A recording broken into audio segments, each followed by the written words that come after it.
திருவாரூர் அருகே கந்தல் பரிச்சான் காட்டாற்று வடிகாலில் சூழ்ந்திருக்கும் ஆகாய தாமரையால் தண்ணீர் வெளியேறி 2000 ஏக்கர் மேலான நெற்பயிர்கள் பாதிக்கப்பட்டுள்ளன.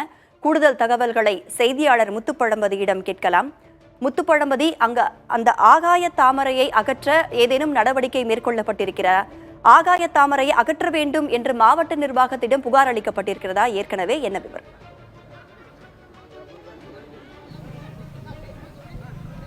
ராதா, ஊர் கூடி தேர்தலுக்கலாம் என்பாருங்க. ஆனா இங்க 3 கிராம மக்கள் ஒன்று சேர்ந்து ஒரு ஊரையும் வயலையும் காக்க போராடிட்டு வர்றாங்க. இது கந்தல் பரிச்சான் கால்வாய். இந்த கால்வாயோட மொத்த நீளம் 27 கிலோமீட்டர். இந்த 27 கிலோமீட்டர் வடிகாலுக்காகவே இந்த கால்வாய் முழுக்க முழுக்க அமைக்கப்பட்டிருக்கு. இப்ப இந்த கால்வாயில தொடர்ந்து பெய்த கனமழையால வெள்ளப்பெருக்கு எடுத்து கிட்டத்தட்ட ஒரு 7 கிராமங்கள்ல உள்ள 2000க்கும் மேற்பட்ட வயல்கள் முற்றிலுமா நீரில் மூழ்கி நாசமாயிருக்கு. மேலும் மழை பெய்யும் பட்சத்துல 2 கிராமங்கள், இந்த 2 கரையோர உள்ள கிராமங்கள் ஒரு அழிவை சந்திக்கின்ற என்ற அபாய கட்டத்துல தான் அரசுக்கு தகவல் தெரிவித்தும் அதிகாரிகளுக்கு தகவல் தெரிவித்தும் நடவடிக்கை எடுக்காத பட்சத்துல அந்த கிராம மக்கள் தற்போது அவங்களாவே இந்த காற்றாற்று வடிகால்ல ஆபத்தான முறையில இறங்கி இப்போ இந்த ஆகாய தாமரை அகற்றிட்டு வர்றாங்க. அந்த காட்சிகளை நம்ம பார்க்கலாம். பெண்களும் சரி, அது 3 கிராம மக்கள், உப்பூர், ஆலங்காடு, அதே போல காரத்திடல் ஆகிய 3 கிராம பெண்களும் ஆண்களும் தன்னார்வத்தோடு அந்த ஆபத்தான முறையில ஆகாய தாமரை அகற்றிட்டு வர்றாங்க. இது குறித்து அந்த கிராமத்தை சேர்ந்த விவசாயி ராஜேந்திரன் இருக்காரு கேட்போம். இப்போ நீங்களே இறங்கி ஒரு ஆபத்தான முறையில் அகற்றிட்டு வர்றீங்க. இப்ப அந்த அளவு உங்களுக்கு அழிவு ஏற்பட்டிருக்கா? சார், அழிவு ஏற்படுங்கிறத விட நாங்கள் பண்ணலைன்னா அரசாங்கத்தை நம்பி வழி இல்லைங்கிற கண்டிஷனில் தான் இப்போ நாங்களே எங்கள் உயிரை துச்சமாக மதிச்சு ஏகப்பட்ட பூச்சிக்கடி கிட்டத்தட்ட உள்ளே இறங்கினோம்னா உடனடியாக அது ஒரு அலர்ஜி ஏற்படக்கூடிய இந்த கொடிய பூச்சிகள்லாம் இதில் இருக்குது. இதையும் பார்க்காம தான் நாங்கள் சாகுபடி பண்ணி இருக்கிற அந்த விவசாயத்தை பாதுகாக்கணும். அதுக்கு வேற என்ன பண்ணுறோம்? அரசை நம்பி பயனில்லைங்கிற கண்டிஷனில் தான் நாங்கள் இப்போ இதில் உடனடியாக அதை இறங்கி பண்ணிட்டு இருக்கிறோம். இந்த ஆற்றுல நாங்கள் ஏற்கனவே பலதரப்பட்ட போராட்டங்களையும் பண்ணி பார்த்தோம். வெங்காய தாமரை அரிக்கிறதுக்கு அரசு நடவடிக்கை எடுக்கணும் அப்படின்னால போராட்டம் பண்ணி பார்த்தோம். ஆனா அதிகாரிகள் ஏதோ கண் துடைப்புக்காக வந்தோம், பார்த்தோம், செய்யறோம் அப்படின்னு சொல்லிட்டு போறாங்க ஒழிய யாரும் அந்த நடவடிக்கைக்கு இறங்குறதே இல்லை. ஐயா, இப்ப எவ்வளவு ஏக்கர் நெல் பாதிக்கப்பட்டிருக்கு? இப்ப உடனடியா இவ்வளவு மக்கள் இறங்கி பண்ண வேண்டிய அவசியம் இருக்கா? ஏன்னா உயிருக்கு உத்தரவாதம் வேணும்ல. இப்ப கிட்டத்தட்ட ஒரு 2 லட்சம் ஏக்கர் வரலையும் இதுல வடிகிற தண்ணி இருக்கு. பாமனை ஆற்றுக்கு கிழக்கு, கோரை ஆற்றுக்கு மேற்கு, இவ்வளவு தண்ணியும் அந்த வருஷால தான் வடிகணும். மழை பெஞ்சாலும் வாய்க்கால தண்ணி வந்தா அவ்வளவு தண்ணி இந்த வடிகால் தான் மெயின். இதை தவிர எங்கும் வடிகால் இல்லை.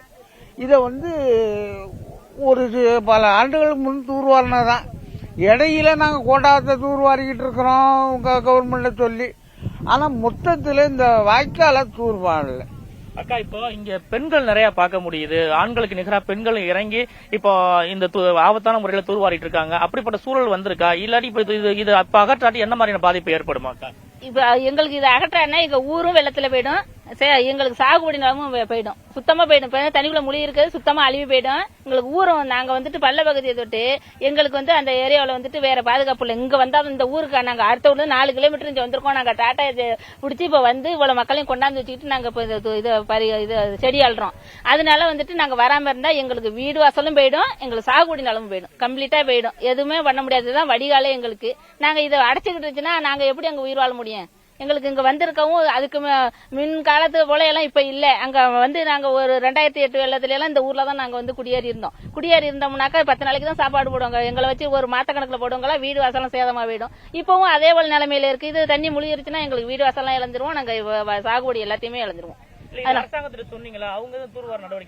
யார் வர்றாங்க, ஒட்டுக்காக்க வருவாங்க, அவங்ககிட்ட சொல்லுவோம், உங்களுக்கு ரோடு வசதி செஞ்சு தரம்பாங்க, அதோட போயிடுவாங்க. இப்ப இருந்துகிட்டு இந்த மழை காலத்துல யாருமே எங்களை யார் பார்க்க வந்தாங்க? எந்த கவர்மெண்ட்டும் யாரும் எங்கள்கிட்ட என்ன நல்லது கெட்டதுன்னு கேட்கல.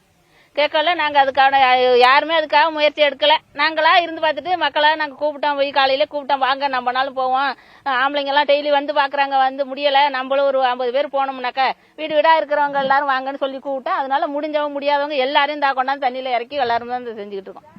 ராதா, இந்த விவசாயிகளும் இந்த பெண்மணி சொன்னதை கேட்டிருப்பீங்க. ஒட்டுமொத்தமாக ஆபத்தின் கட்டத்துல மேலும் ஆபத்து ஏற்படாமல் தடுக்கும் விதமாகத்தான் இவங்களை ஊரே ஒன்று கூடி பெண்களும் ஆண்களும் இந்த ஆகாயத்தாமை அகற்றிட்டு வர்றாங்க. அரசும் கவனத்தில் கொண்டு இவங்களுக்கான உதவிகளை செஞ்சு அடுத்த ஆண்டாவது இது போல ஒரு ஆபத்தில்லாத சூழலை உருவாக்க வேண்டும் என்பதே இவர்கள் எதிர்பார்ப்பா இருக்கு. ராதா.